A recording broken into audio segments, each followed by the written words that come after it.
I kinda can't believe how quickly things seem to be moving on the Bond 26 front, but at the start of April, we saw Courtney Valente of Amazon MGM Studios take to the stage at CinemaCon to give us our most significant bit of news since the announcement that Amy Pascal and David Heyman would be taking over as producers of the film franchise. Valente is reported as saying the following: "We are committed to honouring the legacy of this iconic character while bringing a fresh, exhilarating new chapter to audiences around the world alongside Amy and David," she said. "They are both in London getting started and couldn't be here tonight, but we wanted to thank them for what we know will be an incredible partnership. Thank you, Amy and David." Well, get cracking, 007.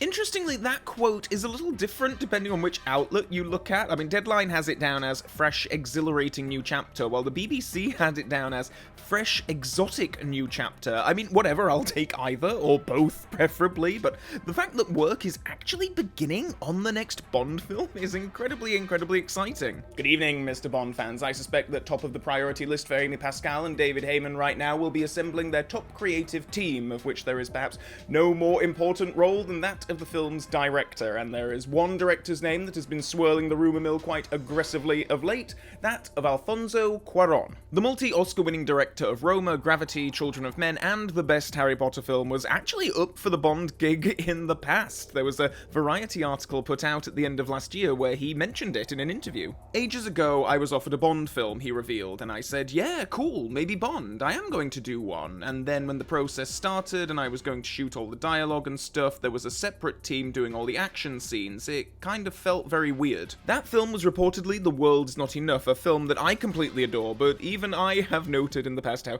disconnected some of the action sequences can feel in some places of that film. It does indeed feel, at times, a little like the film was being made by two distinct teams and then bolted together, and I guess Cuarón was too interested in being involved in the action to let that element of the film go. He did become involved in the Bond series in a different way a few years later, though, by providing additional voices, along with Guillermo del Toro, another very famous film director, for Quantum of Solace. Cuarón voiced a helicopter pilot, so I guess if you're not going to direct one, it's a nice consolation prize to be in one. Objetivo eliminado. ¿Me copias? Cuarón's patience may well pay off. His name has been popping up as a potential Bond director for some time. He has worked with David Heyman in the past, so that part of it makes sense. He has helmed a big franchise movie before, he's done action, he does drama, he does character, he has won the Best Director Oscar twice, so it feels like he's a good fit, right? Well, Cuarón himself apparently dropped a pretty big hint that he is in at least discussion to direct Bond. That's if you want to read as much into this tweet from someone in attendance of an Alfonso Cuarón Q&A with the Paris Cinema Club. Someone in attendance was tweeting some of the answers that the director was giving at this Q&A, and apparently he did refer to one specific project which was interpreted as a reference to Bond. There is indeed this project under discussion, and I have the desire, if it happens, to revisit this story in my own way. Now, where is it we head when we see a tenuous rumor like this? Back to the salt mines. That's right, we grab our favourite condiment for a pinch or 12. And yeah, this tweet was being cited by outlets as seeming confirmation that he was directing the next Bond film, but the fact that the tweet doesn't actually include a mention of James Bond in his direct quotation leads me to wondering if the gun was somewhat jumped here.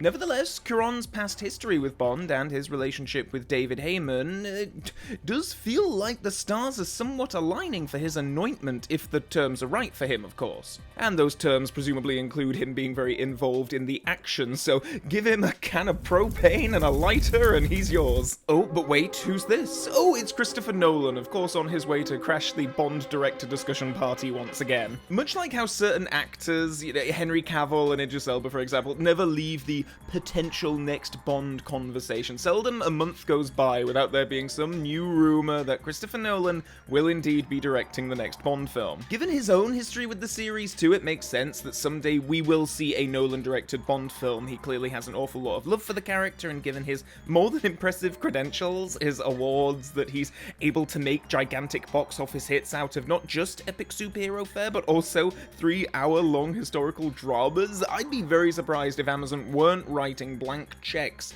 to get Christopher Nolan on board with a Bond film someday. And yet, I don't think it's his time just yet. Given that Nolan and his wife Emma Thomas produce their own films, and David Heyman and Amy Pascal are already on board to produce Bond 26, that feels like it would be too many cooks in the kitchen kind of a situation to me. Not that Nolan and Thomas haven't worked with other producers in the past, of course, but I think if you're going to get Nolan to do a Bond film, you know he's going to be directing it, writing it, producing it, and if Amazon already have two incredibly high-profile producers on board, would that seem like a waste? I mean, they'd be paying the damn producers so much they'd have no more money left to actually make the film. Add to that Nolan is currently filming his next film, The Odyssey, and that film isn't due out until July 2026. I can't imagine that he has all that much time on his hands at the moment, or indeed for the next year, and with Amazon wanting to move fast on the next Bond film, apparently, I'd have thought that Cuarón, with his more open schedule, would be the more obvious choice for the studio. Now that I've said all this and made a video about it, you can guarantee that it's going to be neither of them, and a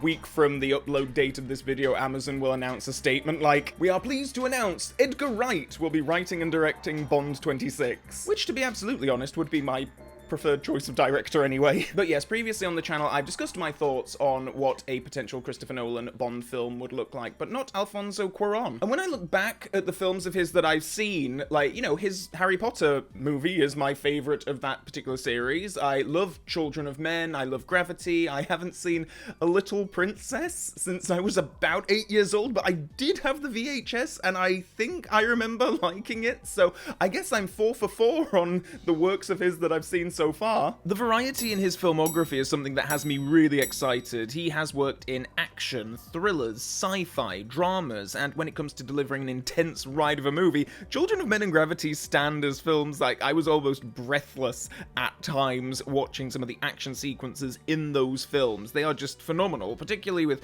Children of Men. I mean, it features more than a couple of sequences that I don't think anyone will ever forget once you've seen the film. The idea that the man who produced those sequences could be in line to direct action for a Bond film is very exciting. I have no doubt he'll produce some incredibly tense and suspenseful sequences. I guess any reservation I might have about him being picked as the next Bond director would be the kind of tone that I would expect him to bring. I mean, not that his films are humorless.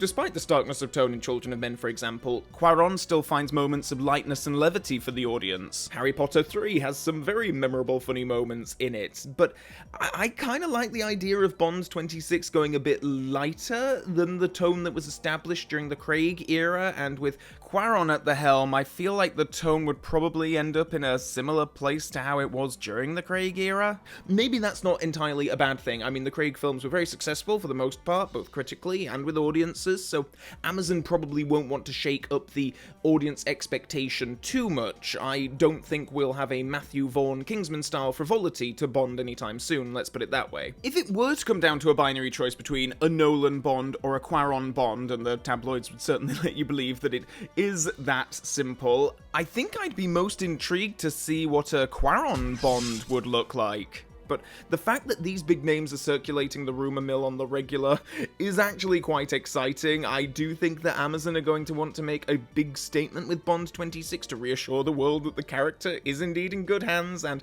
announcing a critically acclaimed Oscar-winning director at the helm would certainly do something to alleviate a lot of people's fears, I think. The director is likely to be the next big Bond 26 crew announcement, and then I suppose writers will follow so that the shape of the story can be hashed out before the all-important casting begins. So if it were to come down to a binary choice between Christopher Nolan and Alfonso Cuarón, where would you stand on that? Do let me know in the comments section below. Or indeed, if the idea of either of those men directing a Bond film does not spark joy for you, then please do let me know your choice of director for the next Bond film in the comments below. Please do consider clicking the subscribe button and the Mrs. Bell notification button to stay up to date on future video uploads. There's links to my various social medias below, and with all that being said, and until next time, Bond fans, so long for now.